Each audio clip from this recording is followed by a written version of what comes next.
পৃথিবীর দীর্ঘতম আন্দিজ পর্বতমালায় অদ্ভুত ধরনের এক ফুল গাছ পাওয়া যায়। গাছটি কুইন অব দ্য আন্দিজ নামেও অনেকের কাছে বেশ পরিচিত। তবে গাছটির আসল নাম পুয়া রাইমন্ডি।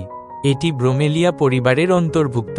এই পরিবারের 3000 প্রজাতির মধ্যে পুয়া রাইমন্ডি বৃহত্তম।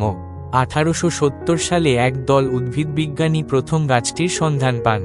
গাছটি আন্দিজ পর্বতের 3000 থেকে 4800 মিটার উচ্চতায় জন্মায়।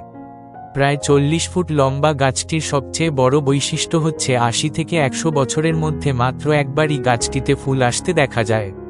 প্রত্যেক গাছে 8 থেকে 20 হাজার ফুল ফুটে এবং তার থেকে 80 থেকে 120 লক্ষ বীজ তৈরি হয়। আর আশ্চর্য হচ্ছে, এই ফুল আসার পরেই গাছটির মৃত্যু ঘটে। গবেষকদের মতে বিশ্বের পুষ্পজাতীয় উদ্ভিদের মধ্যে সবচেয়ে ধীর গতির ফুল ফোটা উদ্ভিদের মধ্যে এটি অন্যতম। দুঃখের বিষয়, বিরল প্রজাতির উদ্ভিদটি বর্তমানে বিপন্ন প্রজাতির উদ্ভিদ হিসেবে তালিকায় স্থান পেয়েছে।